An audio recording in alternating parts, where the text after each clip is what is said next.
ఇంకా ఎక్కడెక్కడున్నాయో మాకు తెలియదు. ఒక్కొక్కసారి ఎవడన్నా ఒక వ్యక్తి ఐపీ పెడితే అప్పుడు అందరూ చెప్తాడు నాకు కూడా ఇవ్వాలి, నాకు కూడా ఇవ్వాలని. ఆ పరిస్థితిలో వచ్చింది రాష్ట్ర పరిస్థితి. ఇప్పుడు ఎవడు ఎప్పుడు వస్తాడో ఎప్పుడు అడుగుతాడో తెలియదు పరిస్థితి. అంటే మొత్తం ఆర్థిక ఉగ్రవాదం సృష్టించారు, చిక్కుముళ్ళేశారు. నాకే అర్థం కావడం లేదు. అంటే మామూలుగా అధ్యక్ష ఒకటి చూస్తే, నేను చిన్నప్పుడు మా ఊర్లో చూశాను, అడవి నుంచి కొన్ని అడవి పందులు వస్తాయి, తిన్నంతా తింటాయి, మొత్తం వేరుశనగంతా పంట నాశనం చేసి వెళ్ళిపోతుంది. అది తినేది 10% అయితే 90% పంట నాశనం చేసి అని మళ్ళా వెళుతుంది. అదే మరి రాష్ట్రంలో జరిగింది. నేను దీంట్లో అది చూసినప్పుడతో నాకు అనిపించేది, అప్పుడు అనేవాడు ఈ అడవి పందులు వస్తాయి జాగ్రత్తగా ఉండండి. అడవి పందులు ఇక్కడ ఎక్కువ. ఆ అడవి పందుల కంటే అవకాశాలు కూడా పోయాయి. అక్కడ మళ్ళా పంట వేసుకునే అవకాశం ఉండేది, ఇప్పుడు పంట వేసుకోవడానికి కూడా అవకాశం లేని పరిస్థితి. బ్రాండ్ పోయింది, మళ్ళీ మన దగ్గర డబ్బులు లేవు, పెట్టుబడులు పెట్టాలంటే సమస్య. మామూలు కాదు అధ్యక్ష, ఇలాంటి జరిగే పరిస్థితికి వచ్చింది. ప్రజలను నమ్మి ఓటేస్తే, విశ్వసించి ఓటేస్తే ఇంత దుర్మార్గంగా ప్రవర్తించగలుగుతారంటే కూడా చాలా బాధేస్తుంది. సంపద సృష్టించేదానికి ఉపయోగపడే ఒక్క పని కూడా చేయలేదు. అన్ని రంగాల్లో తిరోగమనంలోకి వెళ్ళిపోయినాయి. సంపద సృష్టించి ఆటోమేటిక్గా వచ్చే ప్రాజెక్టులు కూడా నాశనం చేసే పరిస్థితికి వచ్చారు. పెట్టుబడులు పెడతామని వస్తే తరివేశారు. పెట్టుబడులు పెట్టాలంటే నమ్మకాలు పోయినాయి. కడాన అధ్యక్ష మీరు ఒకసారి ఆలోచిస్తే, కొంతమంది అన్నారు ఈసారి ఎన్డీఏ మీరందరూ గెలవకపోతే మాకేదో 1 ఎకరా 2 ఎకరాల భూములు ఉన్నాయి, ఇది కూడా అమ్మేసుకొని మేము వెళ్ళిపోతాం అనే పరిస్థితికి వచ్చారు. అంటే ఎంత ఫ్రస్ట్రేషన్లో ఉన్నారో ఇది ఒక ఉదాహరణ. నేను ఒకటే చెప్పాను, మీరు వెళ్తారయ్యా, కానీ ఈ రాష్ట్రం ఏమవుతుందని అడిగితే కాదు అని చెప్పి అందుకే మీరు చూస్తే అధ్యక్ష, ప్రపంచంలో ఉండే తెలుగు వారంతా ఈ రాష్ట్రంలో పుట్టి ఎక్కడున్నా సరే మాకెవరికి చెప్పలేం. 4 నెలలు 5 నెలలుండి లక్షల రూపాయలు ఖర్చు పెట్టి ఎన్డీఏ గెలిచిన తర్వాత తిరిగి వెళ్ళారంటే అది వాళ్ళల్లో ఉండే పట్టుదల, ఆ రోజు వాళ్ళు చూసినటువంటి నగ్న సత్యాలని చెప్పి కూడా నేను మీకు తెలియజేస్తున్నా. అధ్యక్ష, 431 కోట్లతో రిషికొండ ప్యాలెస్ నిన్నే విజయకుమార్ రావు గారు చెప్పారు, విష్ణుకుమార్ రావు గారు చెప్పారు, 430 కోట్ల రూపాయలు. నాకే కళ్ళు తిరుగుతున్న ఆ బిల్డింగ్ చూస్తే, ఒక నాయకుడి మారి చేయగలుగుతామా? ప్రభుత్వ ధనంతో ఎన్ని చేయగలుగుతామా? ప్యాలెస్లు కట్టగలుగుతామా? ఒకప్పుడు చూసామా అధ్యక్ష, తాజ్మహల్ కట్టాడని. సరే అది ఒక ఇది. కానీ అధ్యక్ష, ఆ పక్కన ఏమాత్రం కూడా సిగ్గు ఎగ్గు లేకుండా ఫ్యామిలీ మెంబర్స్కి అందరూ కూడా ప్యాలెస్లు కట్టారు, ఫ్యామిలీ మెంబర్స్కి ఆఫీసులు కట్టారు. అది ఏంటో ఇది విచిత్రమైన ఆలోచన. అదే మరి అక్కడ చూస్తే 7 బ్లాక్స్ కట్టారు. మొత్తం పర్యావరణాన్ని పూర్తిగా విధ్వంసం చేశారు. ఒక పక్క ఎన్జిటి, ఇంకొక పక్క హైకోర్టు, ఇంకొక పక్క సుప్రీంకోర్టు, అడుగడుగున మొట్టికాయలు వేస్తున్న రాష్ట్ర ప్రభుత్వం అడ్డంగా తప్పుడు సమాచారం ఇచ్చి కోర్టులు కూడా మభ్యపెట్టి, లేకుంటే కోర్టులు కూడా ఏమీ చేయలేని పరిస్థితి తీసుకొచ్చారు. కడాన మనం చూస్తే ఆ ప్యాలెస్ కట్టుకున్నారు, కానీ ఆ ప్యాలెస్ దగ్గర కూడా పోయే పరిస్థితి లేకుండా చేసుకునే పరిస్థితికి వచ్చారు. 700 కోట్ల రూపాయలతో సర్వే రాళ్లపైన బొమ్మలు, దానికి మాకు మళ్ళా ఒక 30 కోట్లు పడింది అవన్నీ తీయాలంటే. అదే మార్గ అధ్యక్ష, ఎక్కడ చూసినా వీళ్ళ ఇష్ట ప్రకారం రంగులేశారు. కోర్టు ఆదేశాలతో మళ్ళా 100,000 కోట్ల రూపాయలు ఖర్చు పెట్టి ఆ రంగులను తీయడానికి ఖర్చు అయ్యే పరిస్థితి వచ్చింది. 400 కోట్ల రూపాయలతో ప్రకటనలు వాళ్ళ పేపర్కే ఇచ్చుకునే పరిస్థితికి వచ్చారు. కడాన వాలంటీర్స్ కూడా సాక్షి పేపర్ ఇవ్వాలని చెప్పి సాక్షి పేపర్ ఇప్పించే పరిస్థితికి వచ్చారు. ఎంత అధికార దుర్వినియోగం చేయాలని అన్నీ చేశారు. కడాన ఒక 500 కోట్ల రూపాయలు ఖర్చు పెట్టుంటే ఈ గుంతలన్నీ పూడ్చే పరిస్థితి వచ్చేది. దానికి మనసు రాల, దీనికి మాత్రం డబ్బులన్నీ తగిలేసే పరిస్థితికి వచ్చారు. కడాన దిశ సోషల్ మీడియా సైకోలు తయారు చేశారు. డబ్బులు డిజిటల్ కార్పొరేషన్లో పే చేస్తారు, ఆర్మీని తయారు చేస్తారు. ఆ ఆర్మీని తయారు చేస్తే కడాన నా మీద నీ మీద అందరి మీద పెట్టారు, కానీ కడాన కన్న తల్లి పైన కూడా పోస్టర్స్ పెట్టే పరిస్థితికి వచ్చారు. అధ్యక్ష, పోస్ట్ చేసే పరిస్థితికి వచ్చారు. ఆయన శీలాన్ని కూడా శంకించే విధంగా ఏమనాలి, మనుషుల జంతువులని అడుగుతున్నా. మళ్ళా సిగ్గు లేకుండా మాట్లాడుతున్నారు. ఈరోజు ఎక్కడికక్కడ మాట్లాడుతున్నారు. అంటే తల్లిని కూడా క్యారెక్టర్ అసాసినేషన్ చేస్తే వాళ్ళని మీరు నేను ఒక లెక్క, ఈ రాష్ట్ర ప్రజానికి ఒక లెక్క అని అడుగుతున్నా. నేను బాధ ఆవేదనతో అడుగుతున్నా. నేను అందుకే ఒకే మాట చెప్పాను, ఎన్డీఏలో ఏ లీడర్ కూడా ఇలాంటి అసభ్యకరమైన పోస్టులు పెట్టాం. ఒకవేళ పెడితే వాళ్ళని ఏ విధంగా పనిష్ చేస్తున్నామో మన వాళ్ళు కూడా అదే మరి చేస్తా. ఈ రాష్ట్రంలో ప్రతి ఒక్క ఆడబిడ్డకు రక్షణ ఇచ్చే బాధ్యత, గౌరవంగా బ్రతికే విధంగా విధానాలు తీసుకొస్తారని చెప్పా.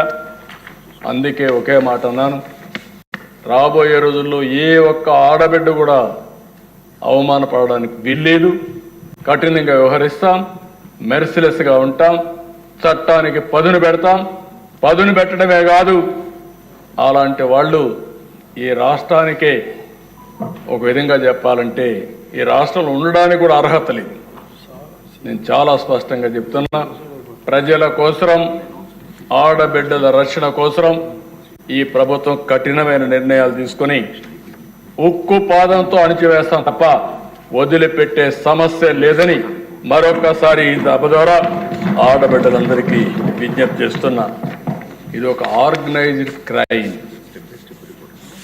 మామూలుగా ఎవరో ఒకరు ఇద్దరు పెట్టుకుంటే దాన్ని మనం కంట్రోల్ చేయొచ్చు, కానీ ఇది ఒక ఆర్గనైజ్డ్ క్రైమ్ చేసే పరిస్థితికి వచ్చారు. అయితే అధ్యక్ష, ఈరోజు రాజకీయాల్లో అవినీతి చూస్తుంటాం, కానీ అవినీతి అక్రమాల కోసమే రాజకీయానికి వచ్చిన వాళ్ళు. ఇది ఒక పెద్ద ప్లానింగ్ అధ్యక్ష.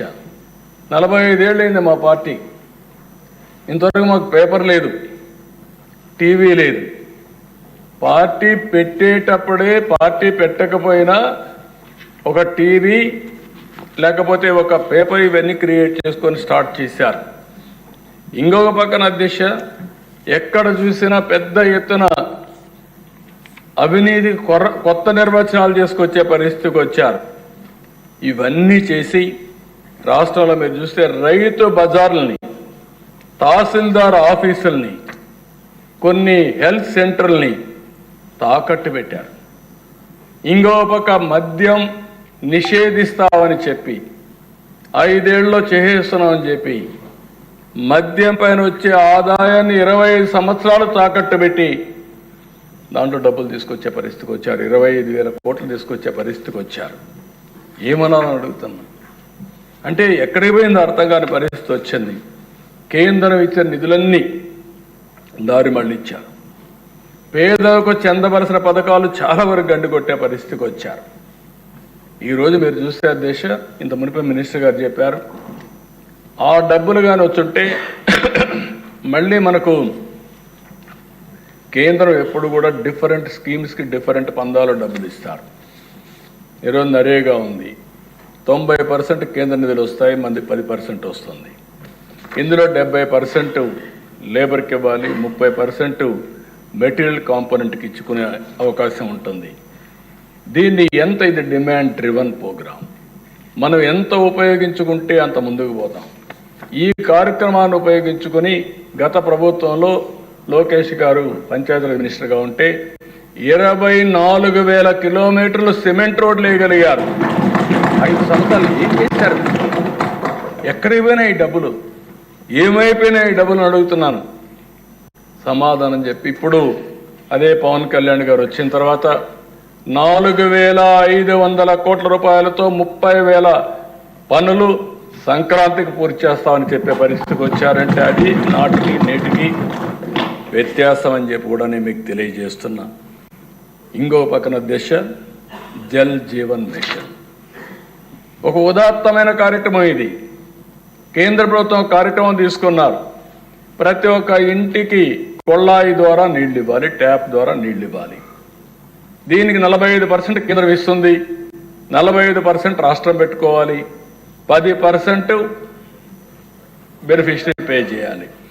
దీనివల్ల ఎక్కడైతే సస్టైనబుల్ సోర్స్ ద్వారా ఎక్కడైతే నీళ్లుంటాయో ఎప్పటికీ అలాంటి రిజర్వాయర్స్ నుంచి తీసుకోవాలని చెప్పి పెట్టారు. ఇది కానీ వచ్చుంటే నీటి సమస్య పరిష్కారం అయ్యేది, కంటామినేషన్ ఉండేది కాదు.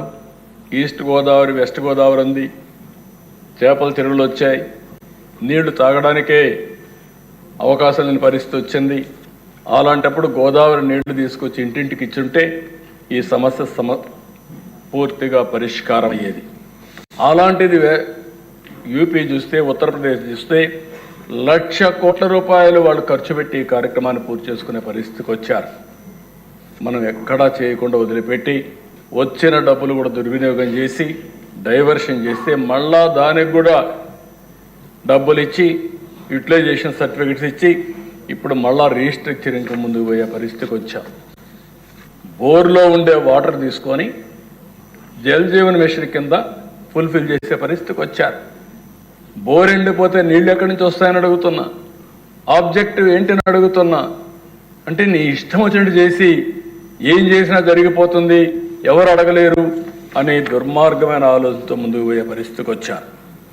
ప్రయోగాలతో విద్యా వ్యవస్థను సర్వనాశనం చేశారు. ఒక జీవో తీసుకొచ్చారు, 4 కిలోమీటర్లు ఇది పెట్టి 1, 2, 3 పెట్టి ఇవన్నీ డివైడ్ చేసి కడాన డ్రాప్ అవుట్స్ విపరీతంగా పెరిగే పరిస్థితికి వచ్చింది. మాట్లాడితే ఇంగ్లీష్ మీడియం, ఏదో ఆయన ఒక్కడి వల్లనే ఆనాటి ప్రభుత్వం వల్లనే ఇంగ్లీష్ మీడియం పుట్టినట్టు, ఇంగ్లీష్ దేశం నేర్చుకున్నట్టు, అంతవరకు ఎవరికి ఇంగ్లీషే రానట్టు విపరీతంగా మాట్లాడే పరిస్థితికి వచ్చారు. ఎవరన్నా మాట్లాడితే వాళ్ళని పేదవాళ్ళకు వ్యతిరేకంగా చిత్రీకరించే పరిస్థితికి వచ్చారు. ఇంగ్లీష్ మీడియం అనేది నువ్వు నేను చెప్పేది కాదు. బ్రిటిష్ వాళ్ళు పోతూ 100 సార్లు చెప్పాను, పోతూ ఇంగ్లీష్ వదిలిపెట్టిపోయారు. కోహినూర్ డైమండ్ కూడా తీసుకెళ్లారు వాళ్ళు, కానీ ఇంగ్లీష్ మనం తీసుకుపోలేకపోయారు. అప్పటికి అందరూ నేర్చేసుకున్నారు. అయితే ఇంగ్లీషు మనకు మ్యాథమెటిక్స్లో స్ట్రాంగ్ కాబట్టి ఈరోజు ఐటీ ద్వారా ప్రపంచాన్ని శాసించగలుగుతున్నామంటే అది భారతీయుల శక్తి, తెలుగువాడి శక్తి అని చెప్పి కూడా నేను మీకు తెలియజేస్తున్నా. చిన్న చూపుతో వైద్య శాఖని, నిర్లక్ష్యంతో ఇరిగేషన్ని, వ్యవసాయ రంగాల్ని, ఒక రంగం ఇంకొక రంగం అని కాదు అన్ని రంగాల్ని సర్వనాశనం చేశారు. కడాన మీరు చూస్తే అధ్యక్ష మాట్లాడితే ఎక్కడ అప్పు ఉంది 10 కోట్లు, మేమేదో తప్పు చెప్పామని మాట్లాడుతున్నారు. మంత్రి గారు చాలా స్పష్టంగా చెప్పారు. నేను ఇప్పుడే చెప్తున్నా, మీరు చూస్తే అధ్యక్ష గవర్నమెంట్ డెట్ 4,38,728 కోట్లు, పబ్లిక్ అకౌంట్ లయబిలిటీస్ అంటే ఉద్యోగస్తుల డబ్బులు కూడా మొత్తం వీళ్ళు తీసుకొని వాడేసే పరిస్థితికి వచ్చారు, 80,914 కోట్లు. కార్పొరేషన్స్ డెట్ 2,48,677 కోట్లు. సివిల్ సప్లైస్లో అప్పు 36,000 కోట్లు. డ్యూ టు పవర్ సెక్టర్లో వాళ్ళకి ఇవ్వాల్సింది 34,267 కోట్లు. Outstanding dues to vendor స్కీమ్స్కి ఇప్పుడు బకాయిల దిశ మొత్తం కాంట్రాక్టర్ అందరికీ 1,13,244 కోట్లు. అదే మరి ఉద్యోగస్తులకు ఇవ్వాల్సింది ఇమీడియట్గా 21,980 కోట్లు. Non contribution of sinking fund కింద 1,191. ఇవన్నీ కలిపితే 9,74,556 కోట్లు ఇప్పుడు తేలిన అప్పులు. ఇంకా తవ్వితే ఎంత వస్తుందో నాకు తెలియదు. నేను ముందే చెప్పా, ఓసారి దివాలా తీసామంటే అందరూ వస్తారు, మాది కూడా ఉందని. కానీ అది చెప్పడం లేదు కాబట్టి గుమ్మడంగా ఏం చేయాలో చేసే పరిస్థితికి వచ్చా. ఇది కాదని ఎవరన్నా అంటే రండి, లెక్కలు చూపిస్తా. ఆ లెక్కలు చూసిన తర్వాత గుంజీలు పెట్టిస్తా. ఆశ అనుకోవద్దండి. ప్రజా జీవితాన్ని దుర్వినియోగం చేయొద్దండి. పిల్ల చేస్తూ వద్దు. లెక్కలు లెక్కలే. ఈ లెక్కల్ని ఎవ్వరు ఏమీ చేయలేరు. గవర్నమెంట్ దగ్గర మీరు అకౌంట్ దాచిపెట్టారు. ఈరోజు మేము ఏది కూడా దాపరికం లేదు. అందుకే అన్ని జీవోల్ని ఆన్లైన్లో పెట్టి, అది కూడా కేబినెట్ నిర్ణయం చేసి అన్ని జీవోల్ని మేమిచ్చిన జీవోలే కాకుండా గడచిన ప్రభుత్వంలో దాచిపెట్టిన చీకటి జీవోలను కూడా ఈరోజు మేము అప్డేట్ చేసే పరిస్థితికి వచ్చాం. అవి కూడా ఆన్లైన్లో పెట్టాం. అధ్యక్ష దీనివల్ల ఏం జరిగిందని మీరు చూస్తే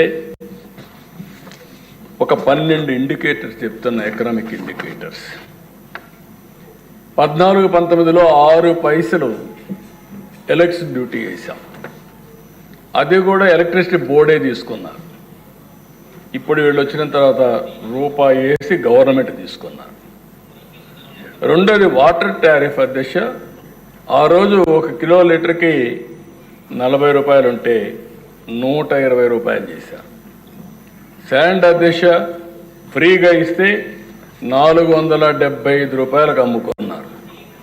ఆర్టీసీ బస్ ఛార్జెస్ 6 నుంచి 8 పైసలు 2.6 నుంచి 2.7 వరకు పెంచారు. ఫిస్కల్ డెఫిషిట్ 35,440 కోట్ల నుంచి 59,995 కోట్లు పెంచారు. డెట్ టు జిఎస్టిపి రేషియో మనం తీసుకునే అప్పులన్నీ మనం చూస్తే జిఎస్టిపి రేషియో కంపేర్ చేస్తే అప్పుడు 44 ఉంటే ఇప్పుడు 53% పెరిగింది. ఇన్ఫ్లేషన్ దీనివల్ల ఇబ్బంది అయ్యేది, పేదవాళ్ళు బాధపడతారు. 4.5% ఉంటే 19-24 మధ్యలో 6.2% నమోదైంది. పర్ క్యాపిటా డెట్ 74,790 ఉంటే 1,44,336 రూపాయలు పెరిగింది. అప్పు పెరిగింది, ఖర్చులు పెరిగాయి, ఆదాయం తగ్గింది. అదే మరి అధ్యక్ష మీరు ఇంకో పక్కన చూస్తే పర్ క్యాపిటా ఇన్కమ్ గ్రోత్ 13.2% ఉంటే తెలుగుదేశం హయాంలో వీళ్ళు వచ్చిన తర్వాత 9.5కి తగ్గింది. అంటే ఆదాయం తగ్గిపోయింది. వ్యక్తిగత ఆదాయం తగ్గింది, రాష్ట్ర ఆదాయం తగ్గింది, ఖర్చులు పెరిగాయి, అనేక విధాలుగా అస్తవ్యస్తంగా. ఇండస్ట్రియల్ క్రెడిట్ గ్రోత్ 15.3% ఉంటే అది 6.8% తగ్గిపోయింది. పర్ క్యాపిటా కన్జంప్షన్ 9% ఉంటే 2% పడిపోయింది. యూనిట్ స్టార్టెడ్ ప్రొడక్షన్ 288 యూనిట్లు ఆ రోజు ప్రొడక్షన్కి వస్తే అవి 80కి తగ్గిపోయినాయి. ఇవన్నీ కూడా దేశ ఇండికేటర్స్ అన్నీ మనం జిఎస్టిపితో ఎప్పటికప్పుడు మెజర్ చేస్తాం. అగ్రికల్చర్, ఇండస్ట్రీ, సర్వీసెస్ కింద. అగ్రికల్చర్లో దేశ 16.6% తెలుగుదేశం పార్టీ హయాంలో growth rate, highest growth rate in the country agriculture. మేము వ్యవసాయం చేసాం, పొడిచాం అంటారు. ఏం పొడిచారు మీరు? మీరు వచ్చే కొద్ది 10.5% తగ్గిపోయింది. దగ్గర 6.1% తగ్గిపోయింది. సమాధానం చెప్తారని అడుగుతున్నా. ఇంకో పక్క ఇండస్ట్రీ 11.9 ఉంటే అది 11 ఉంది. సర్వీసెస్ 11.9 ఉంటే 10.2 పడిపోయింది. మొత్తం అగ్రికల్చర్ కానీ అన్ని కలిపి అధ్యక్ష ఓవరాల్గా 13.5% గ్రోత్ రేట్ 5 సంవత్సరాలు. వీళ్ళు వచ్చిన తర్వాత 10.6% తగ్గింది. అంటే ఈ 2.9% 3% తగ్గితే దీని ఇంపాక్ట్ 5 సంవత్సరాల్లో రాష్ట్రానికి వచ్చే గ్రోత్ రేట్ 6,94,000 కోట్ల రూపాయలు తగ్గిపోయింది. ఇంకో పక్క రాష్ట్రానికి వచ్చే ఆదాయం 13.5% పెరుగుంటే 76,195 కోట్ల రూపాయల అదనపు ఆదాయం వచ్చేది. 76,000 కోట్ల రూపాయలు వస్తే ఎన్ని సంక్షేమ కార్యక్రమాలు చేయొచ్చునో అది ఒక ఉదాహరణ మాత్రం. ఇంకో పక్కన మీరు చూస్తే అధ్యక్ష జిఎస్టిపి తెలంగాణ, ఆంధ్రప్రదేశ్ ఎప్పుడు కంపేర్ చేసేవాడిని. హైదరాబాద్ అక్కడికి వెళ్ళింది, వాళ్ళకి ఆదాయం ఎక్కువ ఉంది, ఇక్కడ జనాభా ఎక్కువ ఉన్నారు. ఈ జనాభా కారణంగా జీవన ప్రమాణాలు పెరగాలంటే ఆదాయం పెరగాలని ఆలోచించి ఎప్పటికప్పుడు ముందుకు పోయేవాళ్ళం. అందుకని 2018-19లో జిఎస్టిపి తెలంగాణ ఆంధ్రప్రదేశ్ కంపేర్ చేస్తే ఆంధ్రప్రదేశ్ 17,000 కోట్ల రూపాయలు అదనంగా వచ్చే పరిస్థితి తీసుకొచ్చాం. అదే సమయంలో 23-24 వచ్చే కొందికి ఆంధ్రప్రదేశ్ తెలంగాణ కంపేర్ చేస్తే తెలంగాణ 62,000 కోట్ల రూపాయలు మనకంటే ఎక్కువ ఉంది. 17,000 కోట్ల రూపాయల ఆదాయం ఎక్కువ, జిఎస్టిపి ఎక్కువ ఉండేది. 62,000 కోట్ల రూపాయలు తెలంగాణకు ఆదాయం ఎక్కువ వచ్చే పరిస్థితి వచ్చిందంటే, జిఎస్టిపి వచ్చే పరిస్థితి వచ్చిందంటే సమాధానం చెప్పే ధైర్యం ఉందని అడుగుతున్నా. ఇది మీ అసమర్థత కాకపోతే ఏంటి, మీ అరాచకం కాకపోతే ఏంటి, మీ అవినీతి కాకపోతే ఏంటి అని అడుగుతున్నా. ఇంకో పక్కన దిశ పర్ క్యాపిటల్ ఇన్కమ్. తెలంగాణకు ఆంధ్రప్రదేశ్ కంపేర్ చేసుకుంటే 18-19లో తెలంగాణ ఆంధ్రప్రదేశ్ అప్పటికే 55,000 రూపాయలు తక్కువ ఉంది మనకు. అంత మునుపు ఇంకా ఎక్కువ ఉండేది, తగ్గించుకుంటూ వచ్చాం. తెలంగాణ జనాభా తక్కువ, ఆదాయం ఎక్కువ. ఆంధ్రప్రదేశ్ జనాభా ఎక్కువ, ఆదాయం తక్కువ. అందుకనే మనం ఎక్కడికక్కడ చేసుకుంటూ వస్తే 55,000 రూపాయలు వ్యత్యాసం తీసుకొచ్చాం. ఈరోజు దశ 23-24 1,14,000. 55,000 డబుల్ కంటే ఎక్కువ అయిపోయింది. అంటే వీళ్ళే కానీ ఉండుంటే ఇంక ఈ రాష్ట్రం మనం ఊహించిన పరిణామాలకు వెళ్ళిపోయి ఉండేది. అంటే ఒక తలసరి ఆదాయం పెరగలేదు, జిఎస్టిపి పెరగలేదు, వ్యవసాయం అభివృద్ధి కాలేదు, అప్పులు తెచ్చారు. ఏం చేశారంటే నేను బటన్ నొక్కానంటే బటన్ నొక్కడం ఆన్సర్ అని అడుగుతున్నా. బటన్ నొక్కితే వాళ్ళకి ఏమైనా వచ్చిందా అని అడుగుతున్నా. ఖర్చులు పెరిగాయి. ఇంకో పక్క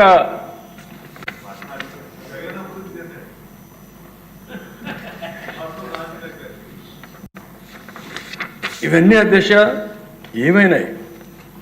ప్రైవేట్ ఇన్వెస్ట్మెంట్లు ఎక్కడా రాలేదు రాష్ట్రంలో. మొత్తం ఇండస్ట్రీస్ అంతా రాష్ట్రం నుంచి బయట వెళ్ళిపోయే పరిస్థితికి వచ్చారు. ఇక్కడ ఉండేవాళ్ళు కూడా పేట్రియాటిక్ ఫీలింగ్తో అమర్ రాజా బ్యాటరీస్ తిరుపతిలో పెట్టారు. ఇది నా జిల్లా, నేను పెట్టాలి, ఇక్కడ ఉద్యోగాలు ఇవ్వాలని. అలాంటి వ్యక్తి ఇక్కడి నుంచి పోయి వేరే రాష్ట్రాలను చూసుకునే పరిస్థితికి వచ్చారంటే అది మీ దుర్మార్గం కాకపోతే ఏంటని అడుగుతున్నా. ఇంకో పక్కన దిశ అమరావతి, పోలవరం, ఎనర్జీ సెక్టర్ అన్ని విధ్వంసం అయిపోయినాయి. ఇంకో పక్కన మీరు చూస్తే ఇన్వెస్టర్స్లో కాన్ఫిడెన్స్ పోయింది. ఆంధ్రప్రదేశ్ అంటే అపనమ్మకం వచ్చింది. ఇక్కడికి వస్తే మనకు భవిష్యత్తు ఉండదని ఆలోచనకు వచ్చే పరిస్థితికి వచ్చారు.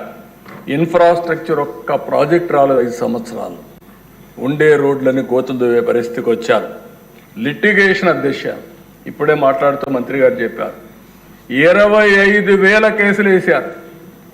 1-2 కాదు, 25,000 కేసులు హైకోర్టులో వేస్తే chief secretary, finance secretary, concern secretary అక్కడ పోయి చేతులు కడుక్కొని నిలబడుకుంటే జైలు పంపించారు. ఎక్కడి నుంచి మనోధైర్యం ఎవరికి వస్తుంది?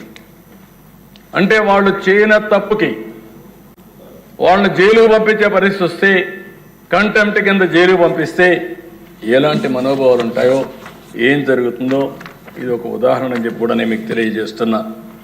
అందుకే అధ్యక్ష రాష్ట్రం ఒక విషియస్ సైకిల్లో పడిపోయింది, డెట్ ట్రాప్లోకి వచ్చి పడింది. ఆ విషయం మనం గుర్తుపెట్టుకోవాల్సిన అవసరం ఉంది. అంటే క్యాపిటల్ ఎక్స్పెండిచర్ పెట్టలేదు, ఆస్తులు సృష్టించలేదు, సంపద లేదు, ఆదాయం పెరగలేదు. దానివల్ల ఏమైంది? No productive investments. ఎవరు కూడా ప్రొడక్టివ్ ఇన్వెస్ట్మెంట్ పెట్టే పరిస్థితి వీళ్ళు పెట్టలేదు, ఎవరు పెట్టే పరిస్థితిలో లేరు.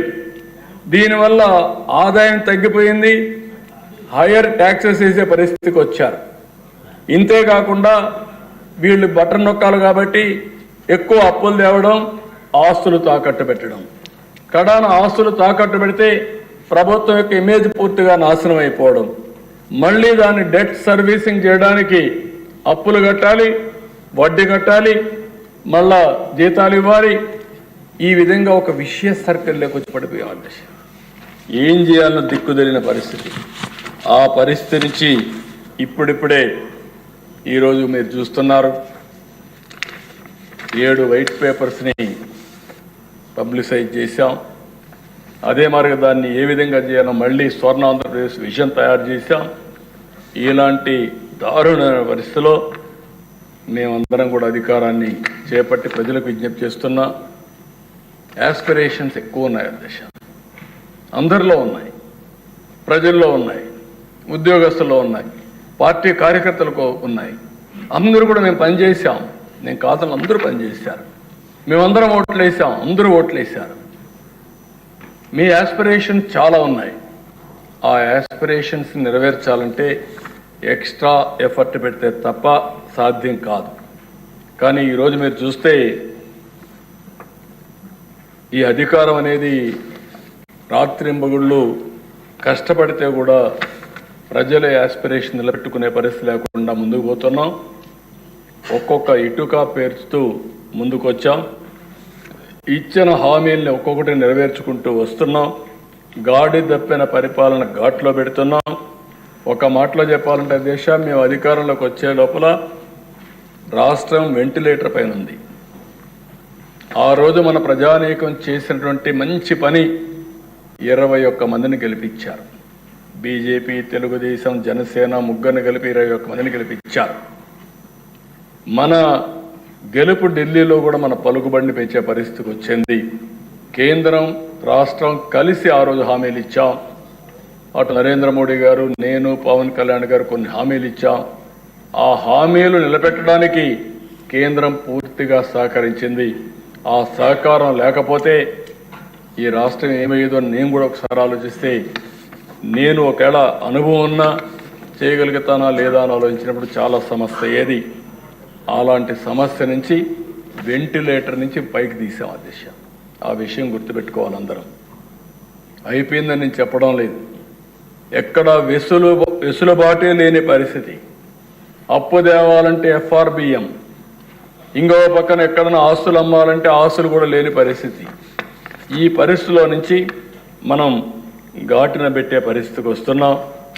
ఇవన్నీ చేయగలిగామంటే మనకుండే అనుభవం, ఒక సిన్సియర్గా పనిచేయడం, ప్రజలు లేకుంటే ఉద్యోగస్తులు అందరూ సహకరించారు అధ్యక్ష. మరొక్కసారి అందరికీ పేరు పేరున మనస్ఫూర్తిగా ధన్యవాదాలు తెలియజేస్తున్నా, అభినందన తెలియజేస్తున్నా. మీ అందరి సహకారంతో ఈరోజు అడుగడుగు ముందుకేయగలుగుతున్నాం. 150 రోజులు నేను ముందే చెప్పాను. రోజు లెక్క పెట్టుకుంటున్నాం, గంటలు లెక్క పెట్టుకుంటున్నాం, నిమిషాలు లెక్క పెట్టుకుంటున్నాం. 150 రోజులు ఎన్నో పథకాలు, కార్యక్రమాలు, నిర్ణయాలు, పాలసీలు. నేను ఒకే మాట చెప్తున్నాను, నా దగ్గర డబ్బులు లేవు కానీ నూతనమైన ఆలోచనలు ఉన్నాయి.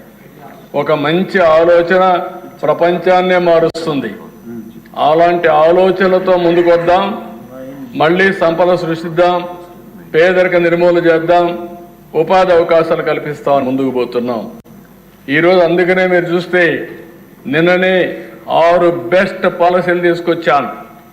ఏ రాష్ట్రంలో ఇచ్చిన ఇన్సెంటివ్స్ కంటే అదనంగా ఇచ్చాం. అదే సమయంలో ఈ 6 పాలసీల్లో ఒకప్పుడు ఈజ్ ఆఫ్ డూయింగ్ బిజినెస్ అంటే కాదు, స్పీడ్ ఆఫ్ డూయింగ్ బిజినెస్. అవసరమైతే అడ్మినిస్ట్రేషన్ పరిగెత్తిస్తాం, పనులు చేపిస్తాం, చేస్తామని పెట్టాం. దీనివల్ల ఆదాయం వస్తుంది. వచ్చిన ఆదాయంతో వాళ్ళకి సబ్సిడీ ఇన్సెంటివ్స్ ఇస్తాం. దీనివల్ల మనకు వాళ్ళకు ఉద్యోగాలు వస్తాయి, కొంత ఆదాయం మనకు కూడా వస్తుంది. ఆ ఆదాయంతో సంక్షేమ కార్యక్రమాలు చేసే పరిస్థితి వస్తుందని చెప్పి కూడా నేను మీకు తెలియజేస్తున్నా. 5 సంతకాలు పెట్టాను. ఫస్ట్ డే ఒక రెవల్యూషన్ నిర్ణయాలు చేశాం. పేదల సేవలో అధ్యక్ష 64,50,000 మంది దగ్గర 1వ తారీఖునే పింఛన్లు ఇస్తున్నాం. అదే సమయంలో 1వ తారీఖునే జీతాలు ఇస్తున్నాం. ఇప్పుడు 4 నెలల నుంచి ఎక్కడ కూడా మొదటి తారీఖున జీతాలు ఇవ్వలేదని కానీ, పెన్షన్ ఇవ్వలేదని కానీ ఎక్కడ ఒక ఫిర్యాదు లేకుండా చేస్తున్నాం. 4,000, 6,000, 10,000, 15,000 4 స్లాబుల కింద హ్యూమన్ యాంగిల్లో సంవత్సరానికి 33,000 కోట్ల రూపాయలు పింఛన్లు ఇచ్చే ఏకైక రాష్ట్రం భారతదేశంలో ఆంధ్రప్రదేశ్ రాష్ట్రం. ధనిక రాష్ట్రాలు ఉన్నాయి, ఇంత ఇవ్వడం లేదు. మనలో సగం కూడా ఇవ్వడం లేదు. 64 లక్షల కుటుంబాలను ఆదుకునే పరిస్థితికి వచ్చాం. అదే తెలుగు ఎన్డీఏ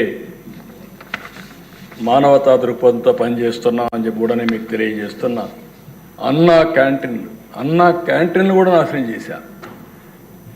అంటే పేదవాడికి మధ్యాహ్నం భోజనం తింటే ఉదయం ఇంటికాడ ఇబ్బందుల్లో ఉండి బయట వచ్చేస్తే కడాన అన్నా క్యాంటీన్ పోతే 5 రూపాయలు బ్రేక్ఫాస్ట్ వస్తే ఇలాంటివి కూడా నాశనం చేసే పరిస్థితి వస్తే ఈరోజు 200కు పైన పెట్టారు. ప్రతి ఒక్క నియోజకవర్గానికి కనీసం ఒక అన్నా క్యాంటీన్ పెట్టే బాధ్యత ఈ ప్రభుత్వం తీసుకుంటాం. పేదవాళ్ళకు అన్నం పెట్టే కార్యక్రమానికి ఎక్కడ కూడా అంతరాయం ఉండదని చెప్పి కూడా నేను మీకు తెలియజేస్తున్నా. ఇంకో పక్కన దిశ కొత్త మద్యం పాలసీ, ఇక్కడ కూడా చాలా స్పష్టంగా చెప్తున్నా. ఇసుక పాలసీ తీసుకొచ్చాం.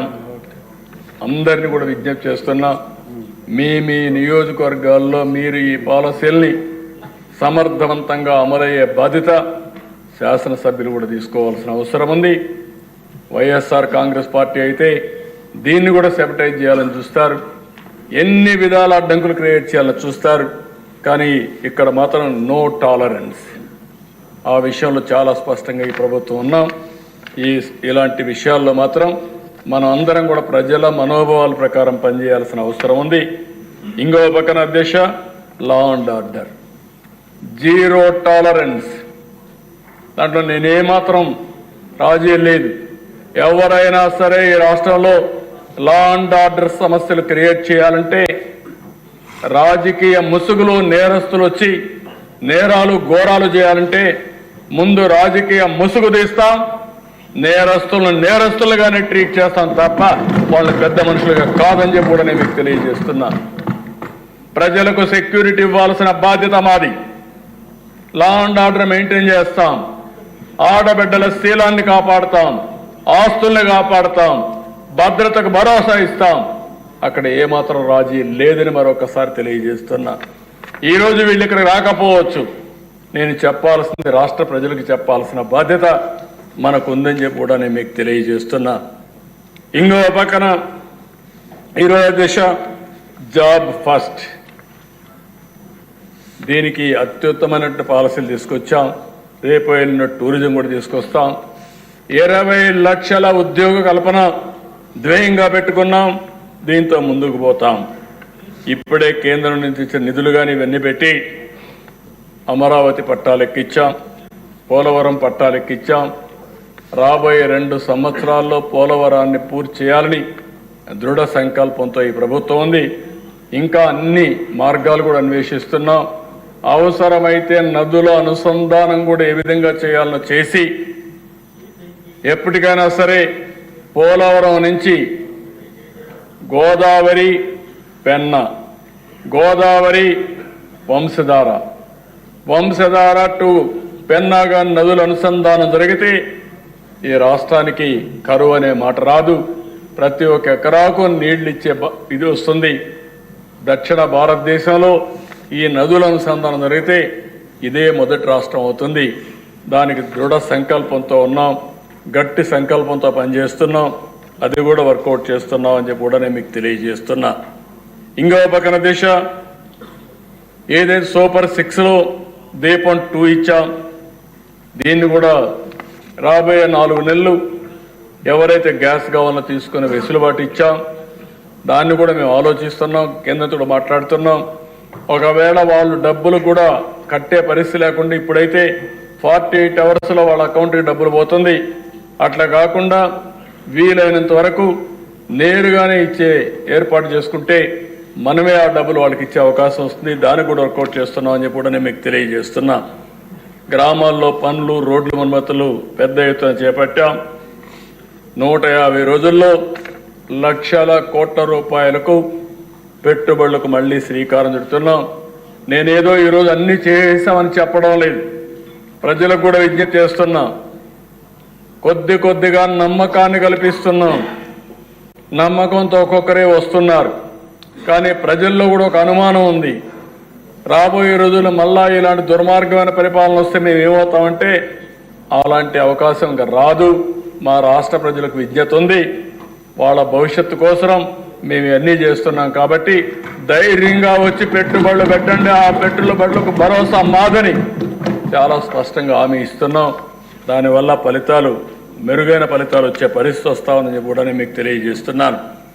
ఇంకో పక్కన దిశ, చెత్త పన్ను మీద వేసిన ట్యాక్స్ రద్దు చేశాం. 85 లక్షల మెట్రిక్ టన్నులు చెత్త ఉంది టౌన్స్లో. నిన్న కూడా ఎవరో తీసుకొచ్చి చూపించారు, ఫోటోలు ఆంజనేయులు చూపించాడు. చెత్త అంతా ఎక్కడెక్కడ ఉందని ఎమ్మెల్యేలు చెప్తాను, అప్పుడప్పుడు పోయి చూడండి. ఆ చెత్త క్లీన్ చేయించే కార్యక్రమాన్ని కూడా శ్రీకారం చుట్టండి.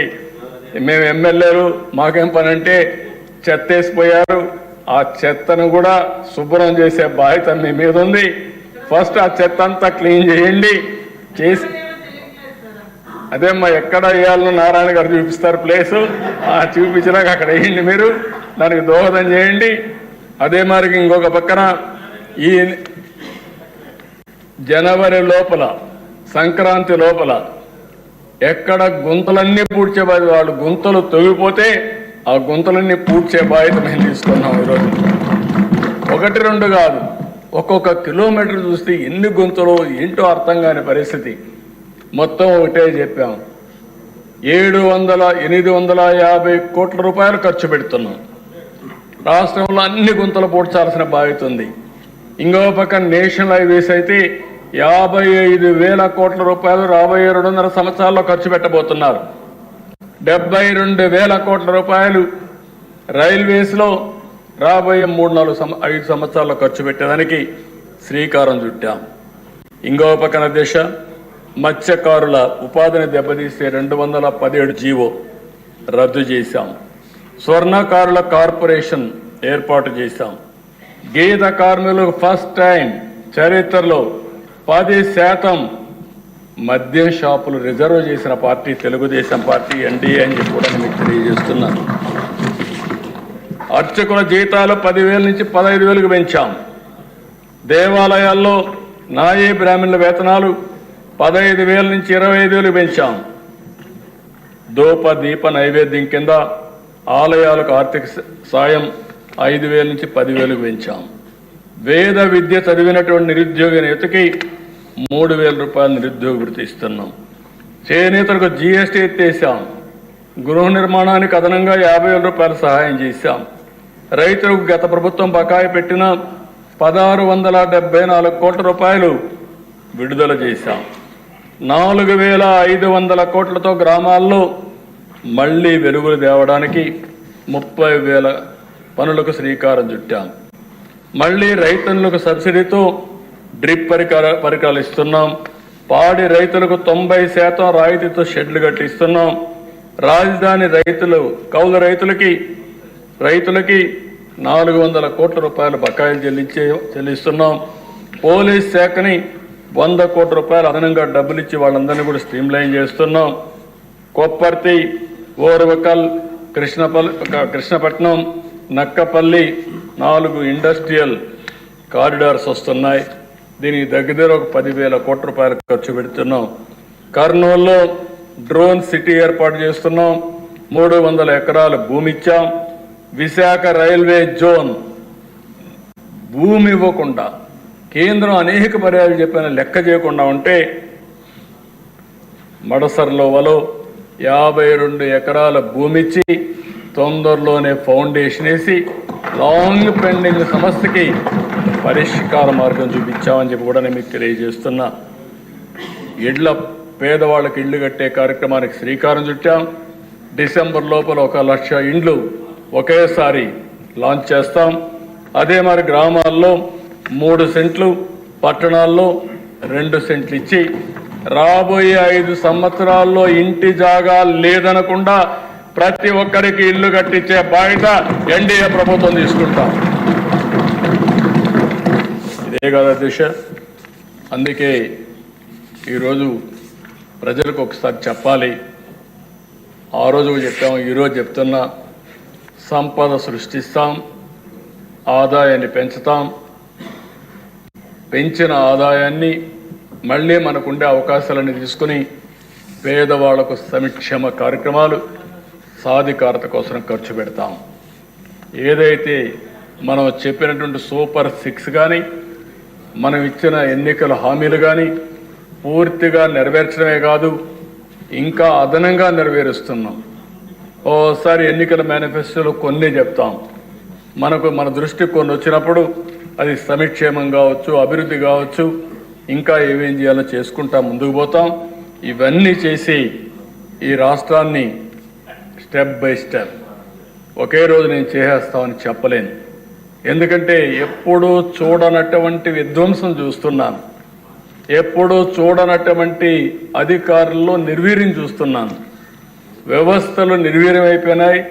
ఆ వ్యవస్థల్ని రన్ చేసే హెడ్ ఆఫ్ ది డిపార్ట్మెంట్స్ కానీ వ్యక్తులు కానీ ఎక్కడికక్కడ 5 సంవత్సరాల నుంచి ఒక షాక్లో నుంచి బయట వచ్చే పరిస్థితికి వచ్చారు. అదే సమయంలో ఇప్పుడిప్పుడే ప్రతి ఒక్క వ్యవస్థని ఘాట్లో పెడుతున్నాం. ఈరోజు స్వర్ణాంధ్రప్రదేశ్ విషయం తయారు చేశాం, అది కూడా మనం డిస్కస్ చేస్తాం. అదే మరి కేంద్ర ప్రభుత్వం ప్రవేశపెట్టినటువంటి కర్మయోగి ట్రైనింగ్ ప్రోగ్రామ్స్ అన్ని ఎంప్లాయీస్కి వాళ్ళ అసిస్టెన్స్ కూడా తీసుకుంటున్నాం. ఇంకా ప్రైవేట్ వ్యక్తులు తీసుకుంటున్నాం. ఎంత తొందరగా చేయగలుగుతామో అంత తొందరగా చేయడానికి అనేక చర్యలు తీసుకుని మళ్ళీ అన్ని రాష్ట్రాలతో సమానంగా ముందుకు పోవాలంటే, వీలైతే దీర్ఘకాలంలో ఇంకా ముందుకు పోవాలంటే ఏమేం చేయాలో అవన్నీ చేస్తామని చెప్పి తెలియజేసుకుంటూ, అందులో ఇది మొదటి మెట్టు, ప్రారంభం మాత్రమే ఇది. ఆ ప్రారంభంలో ఉండే అన్నీ కూడా అడ్జస్ట్ చేసిన తర్వాత మొత్తం బడ్జెట్ చూస్తే 2,94,427 కోట్ల రూపాయలు. పోయిన సంవత్సరం యాక్చువల్ కంటే 15% అదనం అని చెప్పి మరొకసారి మీకు అందరికీ తెలియజేస్తున్నాను. రెవెన్యూ వ్యయం 2,35,916 కోట్లు, మూలధన వ్యయం 32,712 కోట్లు, రెవెన్యూ లోటు 34,743 కోట్లు, ద్రవ్య లోటు 68,742 కోట్లు. ఉండే ఇబ్బందుల్లో one of the best budget ఇది. నేను 15 సార్లు బడ్జెట్ చూశాను, మనమే పెట్టాం. 15 సార్లు పెట్టినప్పుడు ఇలాంటి క్లిష్ట పరిస్థితులు, ఇలాంటి ఇబ్బందికరమైన పరిస్థితులు one of the best budget తీసుకురాగలిగాం. దీనికి కారణం కేంద్రం పూర్తిగా సహకరించడం. నేను ఈ సభ ద్వారా నరేంద్ర మోడీ గారిని, కేంద్ర ప్రభుత్వాన్ని, అక్కడ ఉండే ఫైనాన్స్ మినిస్టర్ గారిని అందరినీ కూడా మనస్ఫూర్తిగా అభినందిస్తున్నాను. ఒక్కొక్కసారి 2 ప్రభుత్వాలు కలిస్తే ఏమేం చేయగలుగుతామో ఇది ఒక ఎగ్జాంపుల్ అని చెప్పి కూడా నేను మీకు తెలియజేసుకుంటూ, ఈ ప్రభుత్వం కమిటెడ్గా ఉన్నాం. రాష్ట్ర ప్రయోజనాలకు ఎక్కడా విఘాతం కలగకుండా ఎంత వీలైతే అంత తొందరగా ఏమేం చేయగలుగుతామో అవన్నీ చేయడానికి పట్టుదలతో ముందుకు పోతున్నాం. అందులో తొలి మెట్టు ఈ బడ్జెట్. ఇవన్నీ కూడా ప్రజలు కూడా రాబోయే రోజుల్లో ఇవన్నింటిపైన చర్చ చేయాల్సిన అవసరం ఉంది, అవగాహన పెంచుకోవాల్సిన అవసరం ఉంది. ఒక ప్రభుత్వం వల్ల, మంచి ప్రభుత్వం వల్ల వాళ్ళ జీవితాలు ఏ విధంగా మారతాయి, అదే ఒక దుర్మార్గమైన పరిపాలన వస్తే వాళ్ళ జీవితాలు ఏ విధంగా నాశనం అవుతాయి, ఒక మంచి ప్రభుత్వం వల్ల వాళ్ళ అవకాశాలు ఏ విధంగా మెరుగవుతాయి, ఒక చెడు ప్రభుత్వం వల్ల వాళ్ళ అవకాశాలు ఏ విధంగా కోల్పోతారనే విషయాలు కూడా ప్రజలు గుర్తుపెట్టుకోవాల్సిన అవసరం ఉంది, అధ్యయనం చేయాల్సిన అవసరం ఉంది, చైతన్యవంతులు కావాల్సిన అవసరం ఉంది. అది కూడా చేయమని చెప్పి కోరుకుంటూ, మరొక్కసారి ఈ అవకాశాన్ని ఇచ్చిన ప్రజలందరికీ మనస్ఫూర్తిగా ధన్యవాదాలు తెలియజేసుకుంటూ, ఇక్కడ మెంబర్స్ అందరూ కూడా పూర్తిగా సహకరించారు. ప్రత్యేకంగా నిండుగా కూర్చున్నారు, మీరు బాగా హుందాగా ఉన్నారు. కుర్చీ కూడా కళకళలాడుతూ ఉంది, నవ్వులతో సభ కూడా జరుగుతూ ఉంది. ఒక ఆహ్లాదకరమైన వాతావరణం వచ్చింది. ఇదే వాతావరణం ఎప్పుడూ ఇక్కడ బాధపడుతూనో భయపడుతూనో పనిచేయక్కర్లేదు. ఫ్రీగా స్వేచ్ఛగా పనిచేయడానికి అందరికీ అవకాశం ఉంటుంది. పని చేసుకునే వాళ్ళకి అవకాశం ఉంటుంది. పని దొంగలను మాత్రం భరతం పడతానే ఉంటాం.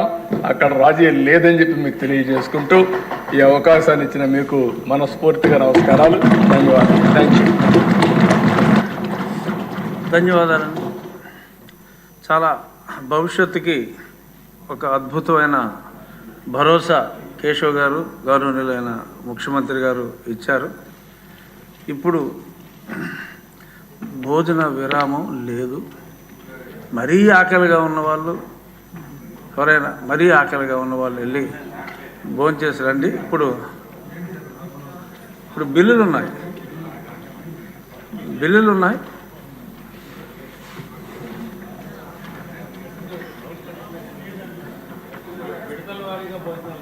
విడతల వారీగా అందరూ ఒకసారి వెళ్ళి తినేమని కాదు.